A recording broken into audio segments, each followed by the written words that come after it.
Chers amis, bonjour. Nous sommes le lundi 29 décembre 2025. Il est 9 heures. Quelques news de l'Arménie de l'Artsakh et de la diaspora arménienne. À l'approche du début de la conscription d'hiver, le chef d'état-major des forces armées d'Arménie, le lieutenant-général Edvard Asselian, s'est rendu dans un centre de rassemblement de la République. Voilà, donc sachant que c'est la conscription dite donc, de l'hiver 2025-2026 et que ces soldats, c'est le service militaire obligatoire, seront portés donc à 18 mois au lieu de 24. Voilà, réduction de 6 mois.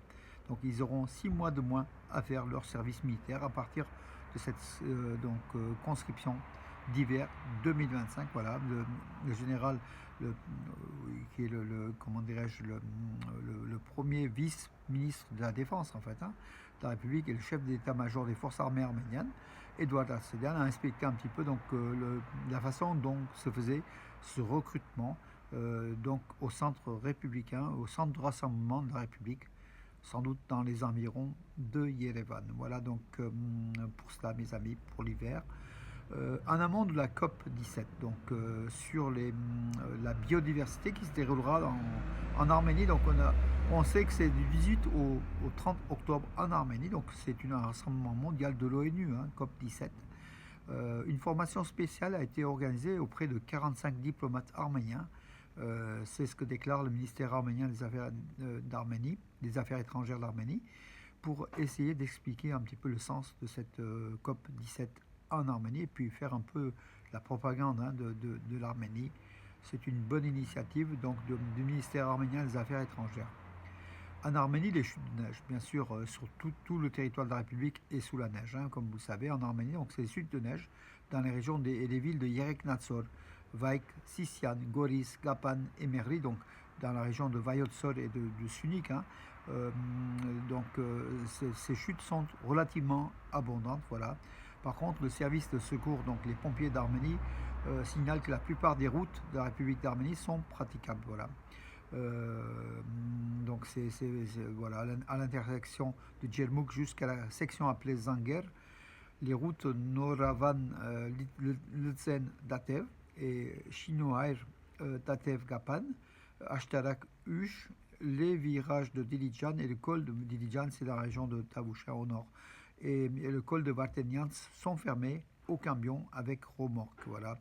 Sinon, la tempête de neige avait sévi le village de Zankagadoun. Donc voilà, les chutes de neige dans la région de Yereknatsor, Vaik, Sisian, Goris, Kapan et Merli ont continué hier. Voilà, ce qui paralyse quelque peu donc, le pays. Mais bon, voilà, la neige en hiver, en mois de décembre, c'est toujours bon. C'est une saison, tout simplement. Voilà. Et pour les nappes phréatiques, c'est aussi une mine, comment dirais-je, l'eau c'est aussi une richesse, malgré les inconvénients des chutes de neige. En tout cas, voilà. Alors, l'Arménie étant sous la neige, plusieurs vols à destination de l'Arménie ont été retardés donc, en raison de ces conditions météorologiques, surtout des vols venant de Russie, des Émirats arabes unis, de Chypre, du Monténégro et de Turquie. Voilà donc la situation à l'aéroport Svartnotsi-Yerevan hier. Donc a priori, ça s'est amélioré puisque les vols ont été retardés mais ont eu lieu. Samuel Garabedian, donc le milliardaire arménien, donc arméno-russe depuis sa prison, même en prison, il continue de prendre soin des enfants arméniens. Voilà, avec sa fondation caritative Tachir, il continue d'offrir des sourires et des cadeaux donc aux enfants d'Arménie. Voilà, donc ses services, surtout dans la région de Vanatsor, ont distribué des cadeaux aux enfants, voilà, pour leur donner un peu de sourire en cet hiver en Arménie. La poste arménienne High Post émet un terme au poste sur la série des sites touristiques de l'Arménie. Voilà, donc 4 timbres à poste qui prennent donc la région de Vayotsor, Sempatapert, donc la forteresse, qui date du 10e, 14e siècle, la construction. Un autre timbre sur Khonzolesk, le pont de Khonzolesk, dans la région de Sunik.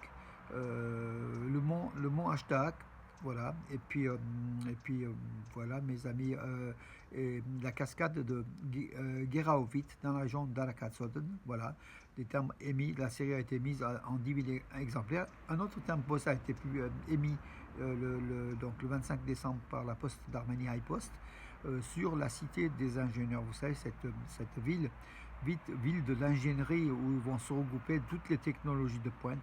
Voilà, une ville pilote, une ville champignon au service de l'Arménie. Donc le grand projet d'irrigation, un grand projet d'irrigation en Arménie et surtout d'un réservoir en construction pour 112 millions de dollars dans la région de Chilak au nord de l'Arménie, au nord-ouest de l'Arménie. Donc a été un échec. La société chinoise qui n'a pas respecté toutes ses obligations. Les ouvriers ont quitté le chantier. Donc voilà, c'est énorme. Donc c'est le coût, c'est le plus grand, c'est le plus cher en Arménie. Il y en a un de 60 millions d'euros, donc construit dans la région de près d'Ashtarak, mais là dans la région d'Ararat, mais là c'est encore plus grand.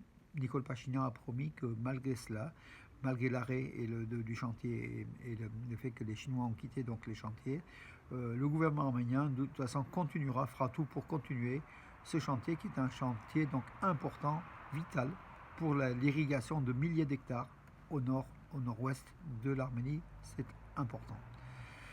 Voilà mes amis, et puis peut-être encore une ou deux informations. Le gouvernement arménien n'a pas à son ordre du jour l'exclusion de la Russie d'Arménie, a déclaré Arat Mizoyan.